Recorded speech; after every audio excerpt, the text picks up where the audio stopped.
How's everybody doing? Good. Lori on. You want to know how I'm doing? Nobody asked. Great. Thank you. This is a little annoying, Jerry.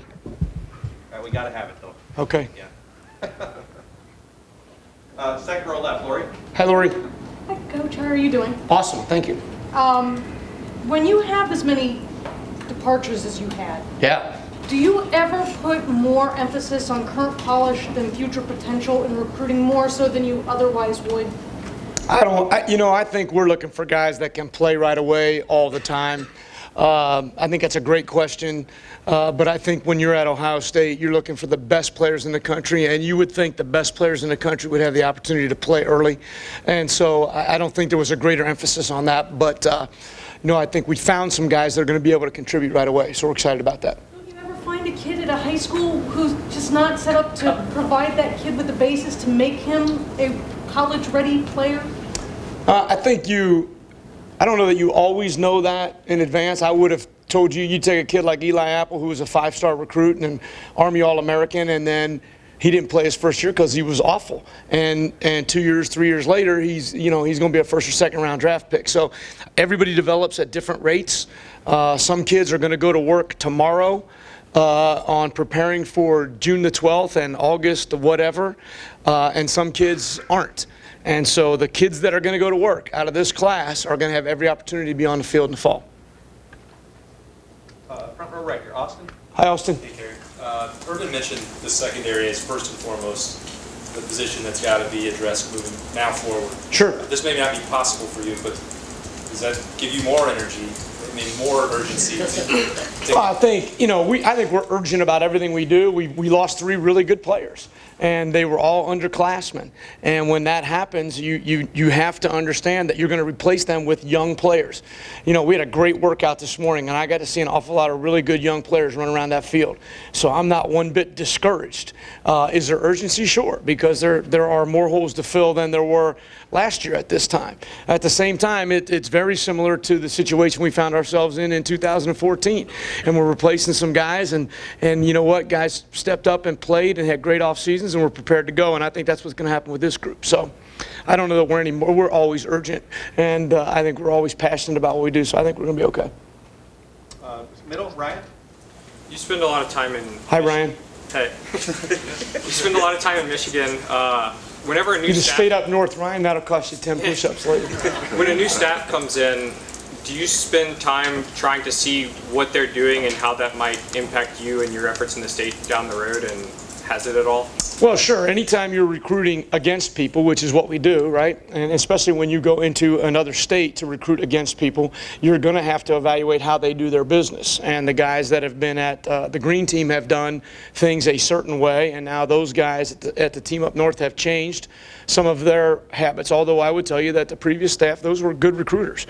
And so you have to battle in different ways. But the main thing for us is not to really concern ourselves as much with our opponents as with the kids that we're recruiting and what we have to sell. When you have a great product like we have, I don't think it matters as much the style or substance of how somebody else is recruiting.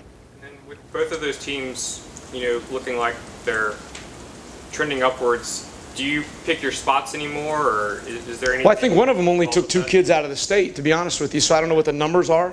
I know that we're going to go in there and we're going to recruit the very best players in that state, and we're going to come out with some of them every year. And we're confident in that. It's not very far away.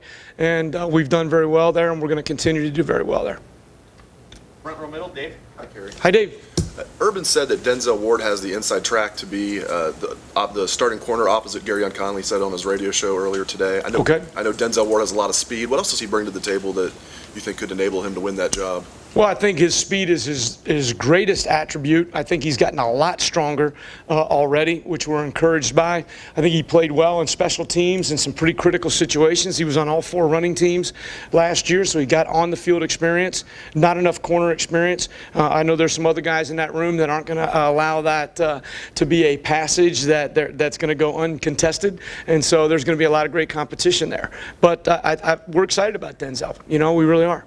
Chance a corner could move to safety either this spring or fall? Without naming a name, is there a chance one of your guys could move to safety? I think what you should expect from the Buckeyes is this in the back end of our defense.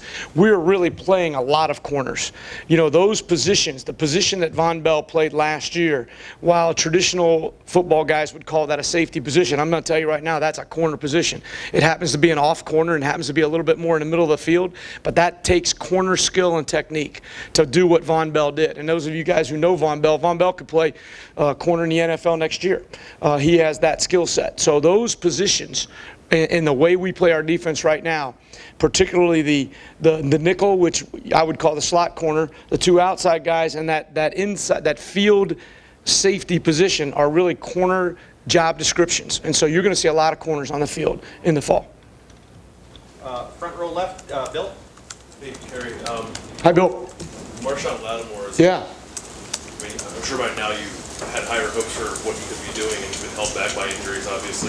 Just how is he coming along? Is there any concern on your part that his body maybe won't just allow him to sort of reach that potential that everyone thought he had? I would say that concern, sure, because he hasn't been able to do it. When he has been healthy and been able to play, he is a fantastic player. Our job is to get him healthy consistently. And Coach Marotti, I couldn't have more faith in anybody in the world than Coach Marotti. And he's done an intensive study of Marshawn and his body and has had him tested on a number of different levels and planes and has rearranged some equipment in the weight room and some workouts to help with his particular injury issues. So far, the progress is fantastic. Very excited to see what he's going to be able to do in the spring, and looking very forward to Marshawn being a huge contributor for us in the fall. And when a guy deals with something like that, how do you, as his position coach, maybe try to help him balance it? I mean, I think you just like you would with your son. You're going to hug him. You're going to love him. You're going to encourage him. It's easy to get discouraged when you're a high-end athlete and you're not able to work at your craft. I think it's very easy to get discouraged. And to keep players like that engaged and a part of the team is a very challenging thing. And I try to treat him like I would want my son treated. And he's included in everything. And right now he's preparing himself to play. And I'm excited about that. Front row right, Bill. Hello, Kerry. Hi, Bill. Today's the day where they sign on the dotted line. Yeah. Greatest moment of their life. Tomorrow, they become the guy at the bottom of the totem pole. Why is that? Because, first of all, they have lost their leverage. They're here. Okay. You got them. I don't think you get to put them at the bottom, but that's okay. Yeah. Well, but they start from scratch. Sure. That de-recruitment, if you want to call it that, how important is that process? What's the challenge of handling that for kids? I think the immediate challenge with every kid that signed today is, and we've done this, I think, Coach Meyer, the minute a player commits, changes from recruitment phase to preparation phase. And that is what every one of those kids is in now. Some of them have been in it longer than others. Obviously, the 7 that are on campus. But in other kids like Jake Hausman, who's been committed for a long time, has been working towards that for an extended period of time. Now the rules allow us to probably give them more information and things like that, workout-wise, than we would have otherwise been able to do. And so the path for those kids will be very clear and very set. And hopefully as many of them as can will be around in spring ball, be around, and be working toward June the 12th, because the rules are a little bit different. We get to do a little bit more with them in the summer. But the kid who really wants to focus on getting ready to play for Ohio State in the fall is going to have every opportunity to do that. And that's our job, to get them ready. And we spent a lot of time in conversation about that. Have you found that certain kids have a hard time with that adjustment of, you go from we need you, we need you, we need you, to, again, you have to start from scratch? I don't think the elite athlete does. I think that kid already understands, and they've been working at a really high level already. I think the hardest thing for them to understand is the transition of time commitment and the fact that everybody on the field is literally on the same plane with them. And so the differences between player A and player B are razor thin, and they've got to find their edge to find their way on the field. Second row left, Ari. Hey, Ari. How you doing? Chose blue today. I didn't even think about it. Sorry about that. It's okay. Speaking of blue, you're the one of the lead guys in Michigan, like Ryan said, and you spent a lot of time there, Yep. Cass Tech, and doing a lot of things with their top players. And I know that you said you don't want to spend too much time wondering about what other people in that state might be doing from a recruiting strategy. Sure. The unorthodox approach that Jim Harbaugh's taken has had to have some sort of impact on some of the guys you're recruiting. A, do you have an opinion about the way that he's gone about doing things? And B, have you had to change anything that you do, or has it impacted you in any way based on the way that they're approaching things? A, no. B, no. And I can expand on that if you like, but the reality is I haven't felt any impact on the kids that I recruit. Everybody's got their own styles and their own methodologies, and Coach Myers is very, very clear, and I think fantastic. And so our approach to the recruitment of players in Ohio and all the surrounding states is probably going to stay the same because it works for us. It's who we are. And I haven't noticed among the kids that I recruit any change or difference or expectation on their part that we would somehow become something different than the Ohio State Buckeyes. Far right over here, Chaba. Chaba, how are you? Not too bad, Coach. How are you? Fantastic. So, if I read this correctly today, 17 of 25 commits didn't take another visit after November. That's incredible, isn't it? Yeah. Doesn't that speak to the character of the kids that we're recruiting? I mean, when you think about when there's a new category across the bottom of the screen, I didn't mean to interrupt you, but it says flips, and all that kind of stuff. And we've got these kids of such quality that when somebody else is pulling at them and knocking on their door and all those kind of things, they say, "I'm good. I'm good." That's to me, that's remarkable, and probably that has been understated. But I haven't been in here, so anyway. I guess the flip side of that, everything going smoothly. Today, I understand there was an issue with the fax, where there was a kid from Florida trying to get in. The fax machine wasn't working right. I mean, of all days for it to go wrong, I mean, one, but going off of that as well, have you had any other kind of recruiting day snafus, if you will, something like that happening, just completely out of the blue, where you're just tearing your hair out, Never since I've been here. There have been years when snow has created issues for guys and trying to figure out how they're going to get their information back, but times have changed with email and being able to take pictures of things, and the rules are different, so we haven't run into a whole lot of that kind of stuff lately.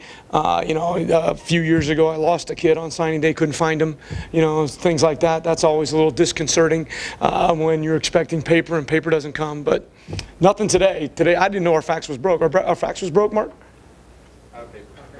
Is that, okay. Yeah. And last questions, front row right here, Tim. How often do y'all use the fax? How you get the last question every time? Yeah. It's kind of a longevity. Is that a tradition thing? Yeah. Okay, I didn't know that. Yeah. Forgot what I was going to ask. Slow hands. I'm good at that. Who of these guys coming in is Jordan? Who jumps out at you that you think you can throw out there immediately and compete? And I know this is probably you're gonna call bullcrap on it, but the reality is all of them. I mean, Wayne Davis had 7 interceptions. And he returned 6 of them for touchdowns. He's Gatorade Player of the Year in the state of Virginia. Jordan Fuller's Gatorade Player of the Year in the state of Jersey, and Rajay Burns was a finalist for Mr. Football in the state of Kentucky. And Kareem Felder had a fantastic career, and Jocelyn Went. I mean, these are guys that can play. So we have opportunity. That's probably the most unusual thing about Ohio State right now. We have opportunity for those young guys to come in here and make their mark. So I don't know that anyone is more prepared. We'll find out over the next 4 or 5 months. Are y'all immediately looking at Fuller as a corner? Or Yes. Okay. And big, long corner from Jersey. Yeah. If it sound familiar. Yeah. Yeah. Yeah. And last thing, like you said, you've been doing it a while. What is the biggest change just in recruiting in your mind as you look back on the last 10 years that's occurred, or the last 8 years that's occurred, just in pursuit of players? What's the toughest challenge that's developed, I guess? I think the influx of information, both true and false, social media, opportunity for players to know the other players that are being recruited, and that all of the communication that goes not just from school to player, but player to player is revolutionary. I think the attention being spent on this has its positive sides because it puts college football at the forefront of America's thoughts, which I think is wonderful, and it has its negative sides because I think it has a tendency to create some things in kids' minds that probably don't exist. I don't think that any of that can be controlled. I think it's going to continue to grow and get bigger and bigger, and I think those of us that can figure out how to use and manage that to properly give the right information to kids are going to be successful, and the other guys are going to struggle with it. One last thing, I know I said that, but Michael Jordan, once you got his commitment, Yeah. how tough was it to hold on to? And number two, do you still even sort of like notice, hey, this guy's from Cincinnati originally, this, you know what I mean, do you, how deep do you look into the backgrounds and know the guys that you can really go after in another state, you know, where the two major places are coming after him just as strong? Oh, absolutely. I think all of that stuff helps you. I mean, he's got family in Louisville. He's got family in Columbus. He's got, you know, he played Little League football down there where I know a lot of folks in Cincinnati. And so all of that is helpful. Any connection that you have with a player and his family is going to pay long-term benefits in the recruitment process. We don't recruit anybody in a week anymore. I mean, you know, it's 2 years, it's 3 years, and all of those different avenues are generally positive if people that you've come in contact with have had positive experiences with you. And I think for a kid like Michael Jordan, that was a big factor in his decision to become a Buckeye. He already had a great affection for, you know, the state of Ohio and for Ohio State. Coach, thank you. Okay, thank you.